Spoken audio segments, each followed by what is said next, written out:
Around 1200 BCE, in the royal palace of Babylon, a woman named Taputi held a position of remarkable power for her time, chief perfumer and overseer of the Mesopotamian royal court. Her name survives today only because it was carved into a cuneiform tablet, making her the earliest chemist ever recorded in human history, male or female. Taputi didn't simply mix pleasant smells. She developed genuine scientific techniques: distillation, filtration, and solvent extraction, methods still recognizable in modern chemistry labs today. She worked with flowers, oils, and calamus, carefully recording her processes so they could be repeated and refined by those who came after her. But the desire to capture and hold a pleasant scent stretches back even further than Taputi's palace workshop. Ancient Egyptians had already been burning fragrant resins and oils in religious ceremonies for centuries, believing the rising smoke carried prayers directly to the gods. In fact, the very word perfume traces back to the Latin phrase perfumus, meaning through smoke. Long before perfume was something you wore, it was something you burned to reach the divine. In ancient Egypt, perfume moved from temple rituals into daily life for those wealthy enough to afford it. Egyptians called perfume the sweat of the sun god Ra, believing that fragrant oils carried a literal trace of divinity. Cleopatra herself was said to have scented the sails of her royal barge so thoroughly that the wind carried her arrival to onlookers long before her ship came into view. The ancient Greeks adopted and expanded upon Egyptian techniques, associating different scents with different gods and using perfumed oils in athletic competitions, funerals, and religious offerings alike. The Romans took this further still, becoming famously devoted to fragrance. Public bathhouses were often filled with scented oils, and wealthy Romans were known to perfume not just themselves, but their pets, their walls, and even the soles of their sandals. Across Persia and the broader Arab world, perfumery continued advancing independently, refining rosewater production and floral distillation techniques that would eventually influence fragrance making across the entire ancient world. Wherever perfume traveled, it carried the same underlying message.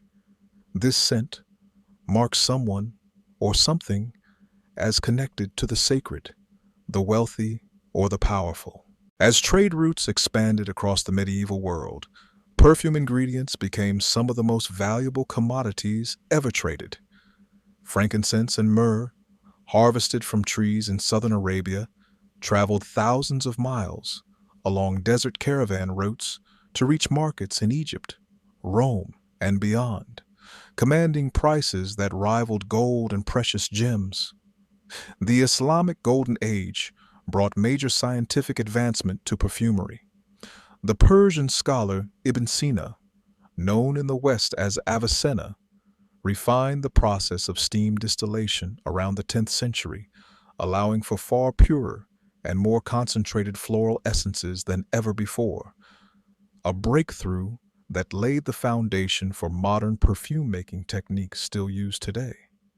Perfume ingredients became so valuable that entire trade networks, alliances, and even conflicts formed around securing access to fragrant resins, spices, and rare oils.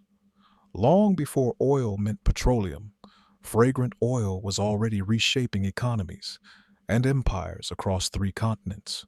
By the 14th century, perfumery had firmly taken root in Europe, and the small Italian city-state of Venice became a central hub for the fragrance trade, thanks to its extensive trading relationships with the Middle East and North Africa. Venetian perfumers refined and blended imported ingredients into elaborate scented waters and oils prized across European courts. In 1370, the earliest known alcohol-based perfume, known as Hungary water, was created for Queen Elizabeth of Hungary, a genuine turning point, since alcohol allowed fragrance to be diluted, preserved, and applied far more easily than the thick oils used previously. This single innovation shaped the fundamental structure of nearly every modern perfume that followed. By the 18th century, the city of Grasse in southern France had emerged as Europe's undisputed perfume capital, thanks to its ideal climate for growing flowers like jasmine, rose, and lavender. Grasse's perfumers developed increasingly sophisticated blending techniques, laying the groundwork for the French perfume industry that would eventually come to dominate the global fragrance market for centuries to come. The 19th century brought chemistry directly into the perfumer's workshop. Scientists discovered how to create synthetic aromatic compounds, allowing perfumers to reproduce scents that were rare, expensive, or even impossible to extract directly from nature. This breakthrough dramatically lowered costs and expanded what fragrances could actually smell like, moving far beyond what flowers and resins alone could offer. In 1921, the launch of Chanel No. 5 marked a defining cultural moment, becoming one of the first perfumes built intentionally around synthetic aldehydes rather than purely natural ingredients, and quickly becoming one of the most recognized fragrances in the world. Perfume had officially transformed from a purely natural craft into a genuine blend of art and industrial chemistry. Mass production and modern marketing turned perfume from an artisanal luxury into a global consumer industry. What was once available only to royalty, priests, and the extraordinarily wealthy could now be purchased in a department store by nearly anyone, in a bottle designed to sit elegantly on a bathroom shelf. Today, perfume has become one of the most personal rituals of everyday life, a small daily act performed by billions of people, most of whom have never once considered its extraordinary 4,000-year history. Modern perfumers now blend hundreds of natural and synthetic ingredients with remarkable precision, crafting scents designed to evoke memory, confidence, attraction, or comfort in ways ancient perfumers could only have described in spiritual terms. And yet, at its core, the ritual remains strikingly unchanged from Taputi's ancient Babylonian workshop. Someone, somewhere, is still carefully capturing a fleeting, invisible sensation and finding a way to make it last. Bottled proof that some of humanity's oldest desires, to be remembered, to feel connected to something larger, never really go out of style. From smoke rising toward ancient gods, to a bottle resting quietly on a bathroom shelf, perfume has always carried the same invisible message across every era it's touched.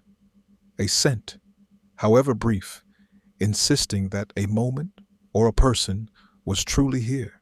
Perfume is a reminder that even the most fleeting, invisible things, a scent carried on the wind, can shape trade routes, empires, and daily rituals for thousands of years.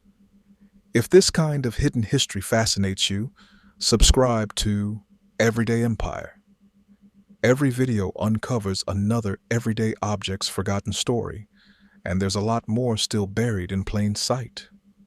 Let me know in the comments which object you want uncovered next, and hit that notification bell so you don't miss the next deep dive.